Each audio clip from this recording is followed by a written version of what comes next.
Hi, everybody. Welcome back to another edition of the Clearing the Crease podcast powered by BODOG.EU. I'm James Cybulski. He is Commie, Mike Commodore. He is the Razor, Andrew Raycroft. And we've got a special guest coming up on the show. Lots to get to, but how about this? Over 1,200 NHL games played in his NHL career, over 700 points, 1,800 PIMs.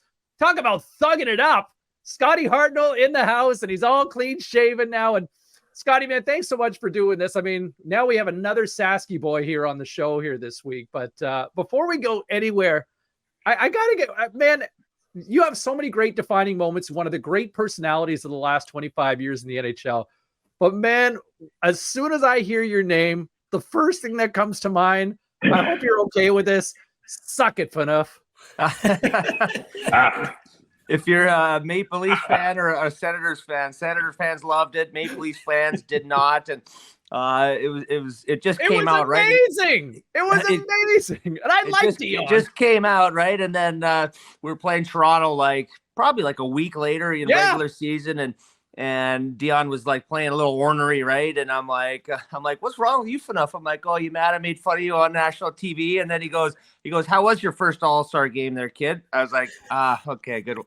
You got Dion does have a big mouth. There's no doubt about that. He's not scared to yap. Harts, I just want to bring, I was going through your career. I try and do it before we bring anybody on. Played a year in Lloyd there. I missed you by a year with PA. Drafted 6th overall, then straight to the NHL. Not one game in the jungle, which is very impressive. Not very many people do that. Just speak I know it's a long time ago, but just speak to that transition coming in at 18 years old, straight to Nashville. How was that? What sticks out to you as far as maybe being difficult? Was it as hard as I think it would be? Well, Talon Fitzgerald, he was my first captain there in Nashville, and kind of halfway through the year, they're calling me the Silver Spoon, right? Just kind of baby fed. Oh, we'll bring them along. You didn't have to pay your dues like we did in the minors, and now there's obviously the talent that's coming out of these junior ranks in college. Some kids aren't even playing a minute in the jungle as well, right? But I was always a bigger kid growing up. I was always, kind of, I guess, better than everyone my age. I was playing junior A, like you said, when I was 15, playing against 20-year-olds. And, that wasn't an easy league to play in, too. You're fighting. You had to hold your own. And, you move away at 16. You become a man right before you really are a man. And it happens so fast. And, now I'm, 5-6 years retired now. But, I just, you respected the veterans, all that kind of stuff. But I was, when I went in my first camp, I'm like, I want to stay here. This is awesome. Nashville, the big city lights, the honky tonkin'. I'm like, this is for me. Right. And after that 9th game, I got the call from David Poyle, and, nowadays they have them on, camera like we're doing now. And you get the phone call from the GM, but it was he called my room at the Hampton Inn there right beside the practice rink in Nashville. And he goes, might as well go look for an apartment now, kid. You're playing staying for the year. And, it was, such a cool call, right? I call my parents. Oh, yeah. They're over the moon happy. Called my few buddies from PA, my few buddies back home. And, then I played 17 years later and 1,249 games and no championships, but it was just a heck of a run. That's for sure. Did you actually get your own place, or did you move in with one of the guys? I moved in, me and Cale Hulse. I don't know if you remember that right-handed D-man. Oh, yeah. Great Baywatch. Guy. He was, yeah. He lived right beside me in the same apartment, and so he kind of took me under his wing, and we were roommates on the road the first couple of years, and just kind of, nap time is this time. It was all on his schedule, and when junior, you're going to math class at 2:30, you're done at 3:30, you're going right to the rink to play, right? So you kind of learn on the fly that way as well. Yeah, you were kind of lucky with, man, some of the markets that you played, right? You dive into Nashville as a pro, and that's still kind of the early years as the Preds and the market's still finding its way. I mean, you look at it now, and you look over the last 25 years, Nashville in a lot of ways has kind of become Vegas East, right? On the Eastern Seaboard in terms of, bachelorette parties, bachelor parties, people love going. And then you go into Philadelphia, which is, one of the great hockey markets in the universe, right? But two extremes, but you've been kind of fortunate to kind of experience the, two absolute extremes, but two fantastic. Like if there were two places to play hockey in America, I would say Nashville and Philly. Check, right? Yeah, it was, the first few years they didn't know hockey at all. I'm not going to sugarcoat it and say they're the best fans down in Nashville, but they would cheer when you'd wind up for a slapper and you'd miss the net and it would go around the glass and hit the stanchions and they'd it made a lot of noise there. Really? And it was wild in that respect. And then you go, to Philadelphia. It's like my first exhibition game. I'll never forget it. I'm walking off you're trying to get your timing down. You're in training camp, meeting all the new teammates and stuff. And I'm going off through the tunnel, and this guy leans over the tunnel, and he's like, "Come on, Hartnell, hit somebody. Let's go, you." I turn around and Mike Knubel's there, and he goes, "Get used to it, kid." He goes, "They don't let you slide in this town." So I was like, you hold you accountable. I love that too. So that was kind of the two opposites of two markets, and Nashville's, like you said, sure has changed a lot, man. It's and the music community really kind of got behind it too in Nashville, right? Even in those early days, like you kind of saw a lot of those country music superstars that were kind of coming out. Like now, obviously, it's more an event now. First year, or that I was there, so that was year 3 of the Predators. Our year-end party was Vince Gill and Amy Grant. They were together, married, and they came to our after party, and Vince Gill was up there, singing along, and he's like, "Does anyone know my songs?" And I'm a huge country guy. There's only one station in Lloydminster, Alberta, with and it's country music, right? So he's like, I'm like, yeah. I'm like, "Give me one more last chance." So he gets up there and he's like, "Give me one more last chance before you say we're through." And I was just up there jamming with him and Amy Grant. So that was pretty neat anyway. Awesome. Hart, your other stop, and it always kind of gets shit on. I don't know if I probably asked you that on our golf trip, but how'd you like playing in Columbus? I loved it. I know it's not Philadelphia and it's different, but yeah, I was not that I was ready for, a change.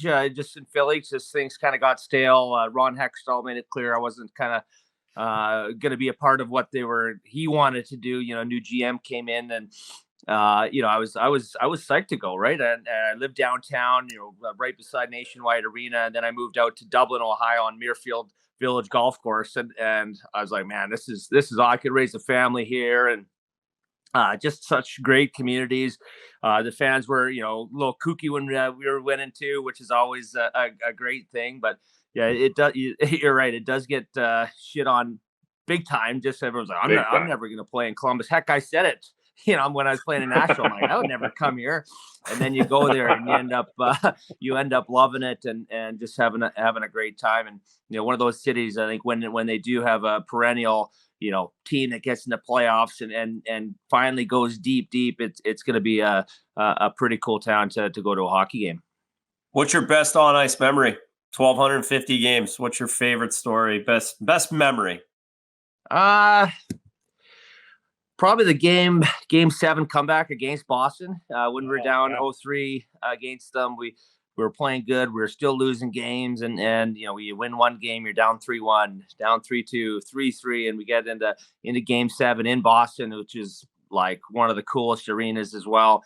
And bang, bang, bang, we're down 3-0 like 8 minutes into that game, and we're like, man, we just we're on the cusp of history, and then came JVR, got one end of the first. I scored in the second period. Danny B scored in the second period, and then Simone Gagne finished it off. And it was kind of, that was like we won our Stanley Cup. And then you looked at the scoreboard in the arena, and Pittsburgh and Montreal had a game 7 that night too. And I'm like, holy crap, Montreal's beaten Pittsburgh. We always had trouble against Sidney Crosby and Malkin and those guys. They'd light us up big time. And we're like, Montreal won, like, we're going to the finals, boys, right? And then we end up winning in 5 and playing Chicago. And then we all know, Kaner got the OT winner there in game 6. But that whole run, that was magical. My family was at a lot of games.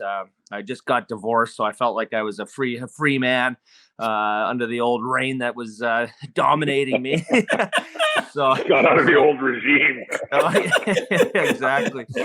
And I just was, having a good time off the ice, really good time off the ice, and playing some of my best hockey there in the playoffs too. So that was awesome.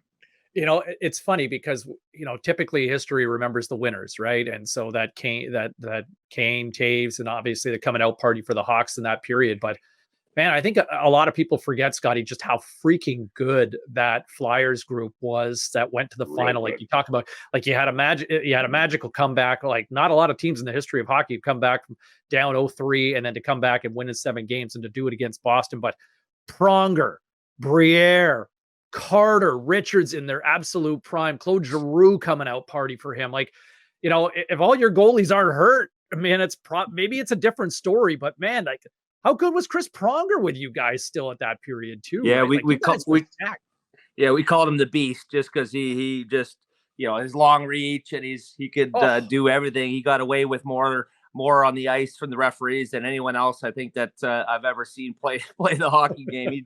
He would slash me when he's in St. Louis, like, just hacking me behind the legs in front of the net on the power play. I'm going down, no calls, right? Nowadays, you touch some guy on the shin pad, you got a match penalty and you're suspended for 5 games. So it's a little bit different. He was awesome. Chemo teaming in, Simone Gagne. Yeah. We had Billy Lano had an unbelievable playoffs with me and Danny B. So it was a special group. You look back and you look at their lineup. It's like, they had some really good young players as well. Patrick Sharp had a good playoffs, a good run there.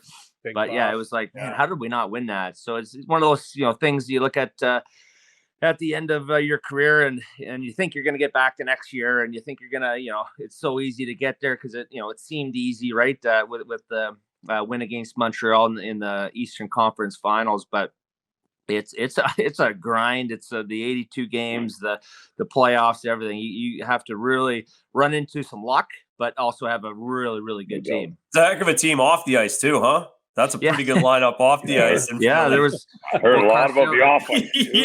Carcillo, me, Richards, Carter. It was funny because it was basically like Richards and Carter and Carcillo, like those guys were in the papers about partying and going out and. Well, that was the whole Dry Island, right, Scotty? Yeah, like there was a few guys that didn't go on that island. It was me, Chemo, Richards, and Carter.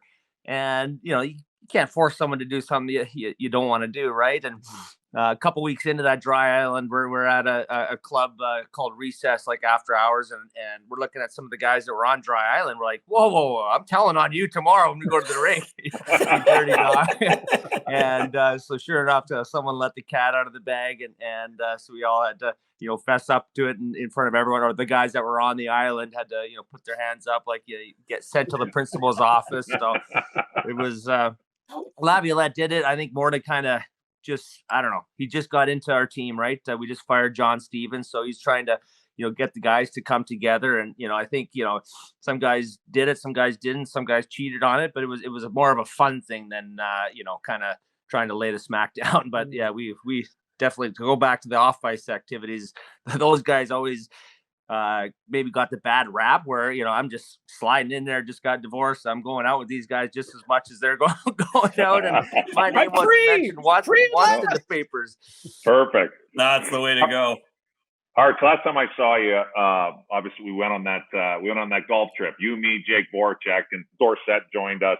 Yeah. But I thought it was really, you guys, I haven't told you guys about it, but Hartz paid for everything. I didn't really know exactly what was going on. Like I knew we were going. It was Jake's 1,000th game, but Hartz, maybe just tell the story about how that came about, because I thought that was incredibly nice to include me. Incredibly cool that you did that. Maybe just talk about how that came about with Voracek doing it for you, and touch on that a little bit. Yeah, so to rewind, a few years back, Chemo Teeman and my best bud, he, I played with him in Nashville. We got traded to Philadelphia together. So I played, I think, in almost every game with him, right? And he got his 1,000th game. So I wrote him up a nice card or whatever. And I said, I'm going to get you an all expenses paid trip to Dublin or Ireland. And you pick a friend, I'll pick a friend, and let's go golf for, 6-7 days, something like that. And so we did that. And then I parlayed that into my bachelor party to my second wife.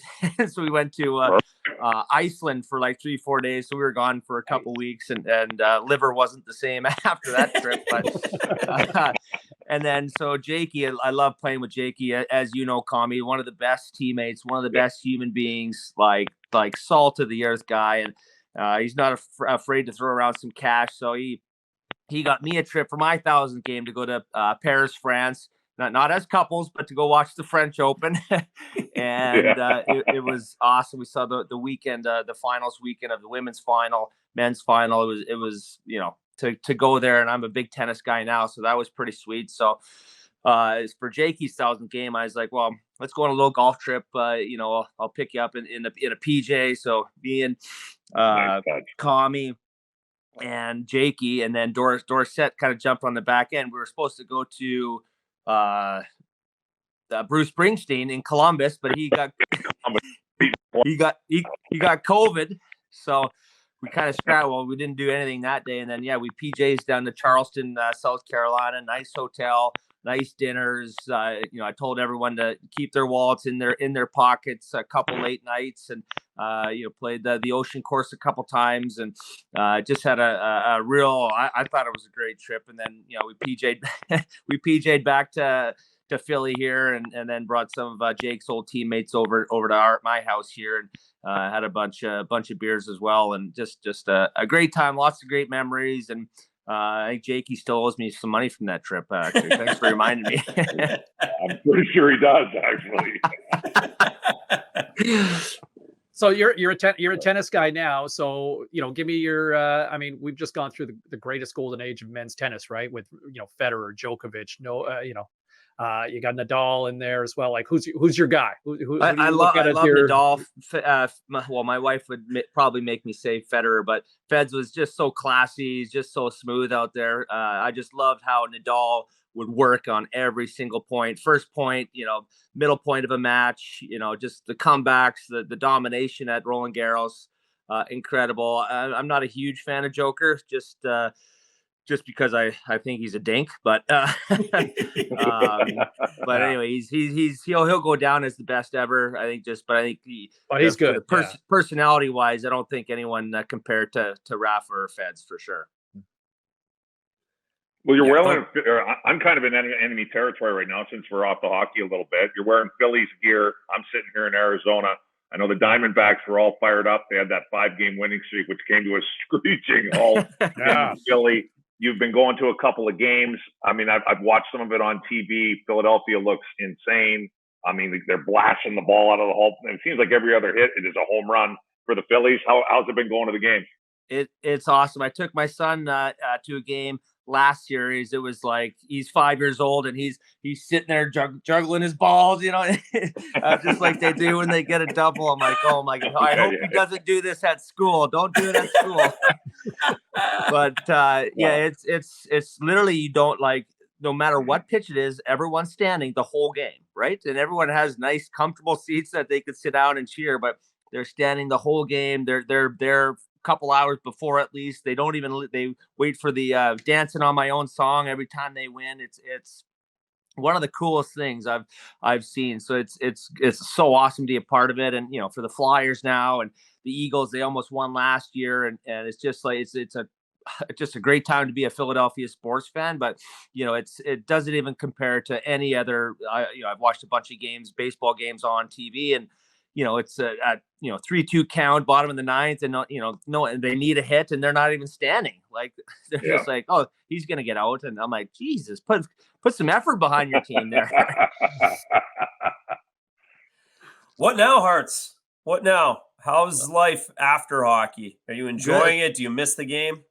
I don't miss the training. I don't miss the grind of practices, training camps.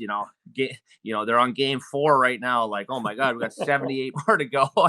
I don't miss that part of it. But I talk a little bit on TV about the Flyers, a little bit at the NHL Network as well, which is fun. Kind of keep my head in the game a little bit and keep my name out there. But I got three young kids, 5, 3, and 1. So I've been flipping diapers here for over 5 years, and still in the diaper mode. But it's been awesome to be at home for these young impressionable years that kind of being a dad and having fun with the kids. So I couldn't have timed it perfect. My last NHL game was Game 7 in Nashville against Winnipeg in 2018, and a week later my son was born. So I was like, oh, this is pretty cool. So it was a nice little, I guess, career-ending gift, I guess. But it's been pretty spectacular just, how kind of things have worked out. So is your oldest on the ice? Is he on the ice? Are you coaching or what? My oldest daughter, he said? Yeah. She's 3, so she's. Okay. I'm trying to get her to go out to, just me and her, and break my back when you're trying to hold the fingers and come on, let's go. The toughest period, right? The toughest period on your back. But once they get it, I was frustrated with my boy too. I'm like, come on, just skate, push and glide. I'm like, God. And once they get it, it's like then they kind of just go like this, right? So he's at that point where he's doing some learn to play here in the Philly area, and absolutely loving it. By the time this comes out, I think it's going to probably be around Halloween. You seem like a Halloween guy to me. Are there any Halloween stories that come to mind, or any parties that were good? It might have been. I think it was my first year in Nashville. Actually, I do love Halloween. I love the team Halloween parties. Like they were absolutely off the hook. Some people went crazy. Some people were brutal.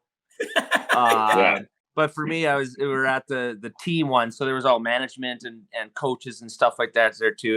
It was at the Gaylord Entertainment Center, now the Bridgestone Arena, and this guy in the Scream mask, or I didn't know it was a guy, could have been a girl, and he's coming around and he's just like kind of like going in your face like this, not saying anything, and I'm watching him. He's going around to everybody, right? And so he comes up to me again. He's like looking at me like this. I'm like, get the fuck out of my face. I'm like, I don't even know who you are. And David Poyle. I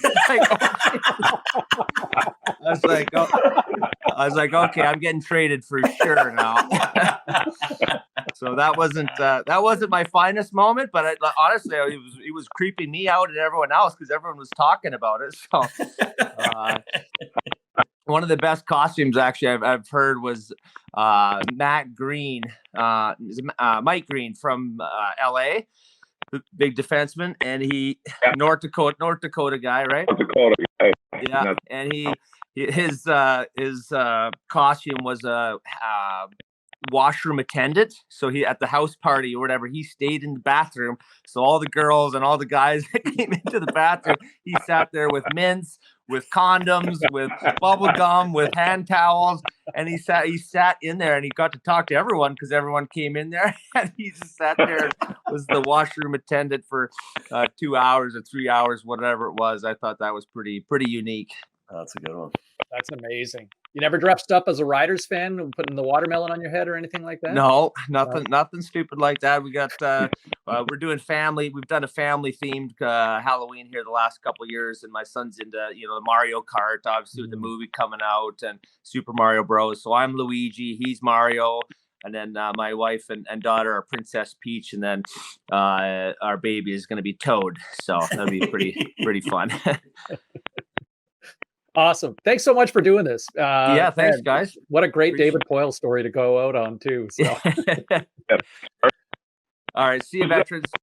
Stanley Cup prediction? Yeah. I'm gonna say Vegas repeats again. I think they've looked solid early, and really, I don't think there's any reason why they're not the favorites, right? Just like Tampa Bay, won 2 out of 3, and they were in the final the third year. So I think Vegas. Probably right now is my team to beat. Archie, you look like you can still play, man. So thanks for doing this, and please, anytime, come on back. Maybe for the Christmas party edition. All right, sounds good. I'll get my best attire on. Go Phillies, baby. Let's go.